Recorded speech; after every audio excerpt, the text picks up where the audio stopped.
আসসালামু আলাইকুম। আশা করি সবাই ভালো আছেন। দেখুন সকাল সকাল ঘুম থেকে উঠেছি রান্না বান্না করে হসপিটালে যাওয়ার জন্য। হসপিটালে যাব, ভাগ্নি জামাই এসেছে, তার জন্য ভাবলাম যে কুরবানির গরুর গোশত নিয়ে যাব। রান্না বসিয়েছি, হঠাৎ খবর এসেছে ভাগ্নি আল্লাহর ডাকে সাড়া দিয়ে আল্লাহর কাছে চলে গিয়েছে।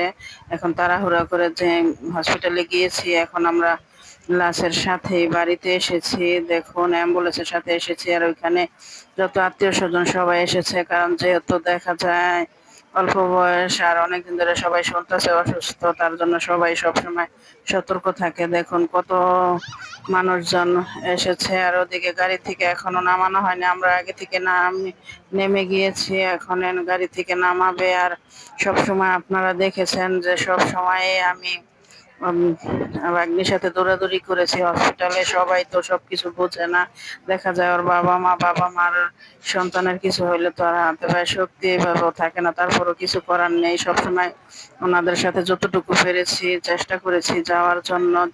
দিন থাকে না, কথাটাই থাকে। সেজন্য আর আমি সবসময় মনে করি যে কারো বিপদে যে পাশে থাকে সেই আপন হয়। আমি আপন পর দেখি না, সবসময় সবার অসুখ বিসুখে যাওয়ার জন্য চেষ্টা করি, যতটুকু পারি চেষ্টা করি।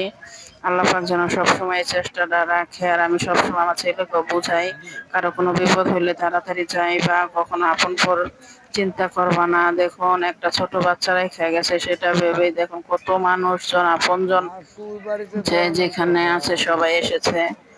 আমরা হসপিটাল আগে বাসা থেকে হসপিটালে গিয়েছি, ওইখান থেকে লাশ নিয়ে তারপরে গ্রামে এসেছি। দেখুন জানাজার জন্য কাতারটা রেডি হচ্ছে, আর ওদিকে অ্যাম্বুলেন্সটা রাখা হয়েছে, কারণ অ্যাম্বুলেন্সে করে নিয়ে নেওয়া হবে শ্বশুর বাড়ি। ওইখানে একটা জানাজার দেওয়া হইব, এখানে একটা ওইখানে একটা, কিন্তু মাটি দিছে বা মাটি দিবে বাবার বাড়ি। আর এদিকে দেখুন আমার ভাতিজি আমার দুই ভাতিজি 1 মাসে জন্ম হয়েছে, কিন্তু আমি সেই ছোটবেলা 4 মাস আগে দেখে এসেছি।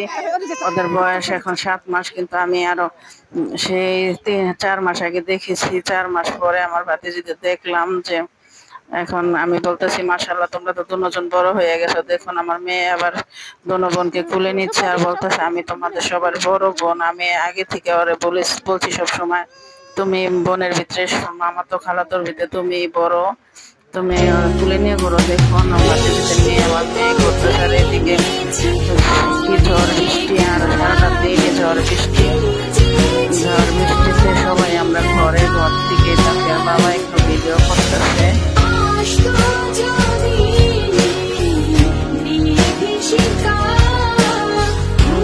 কয়েকদিন ধরে বৃষ্টি থামে না, থামে আসে। সবাই তো দেখতেছেন যে বৃষ্টি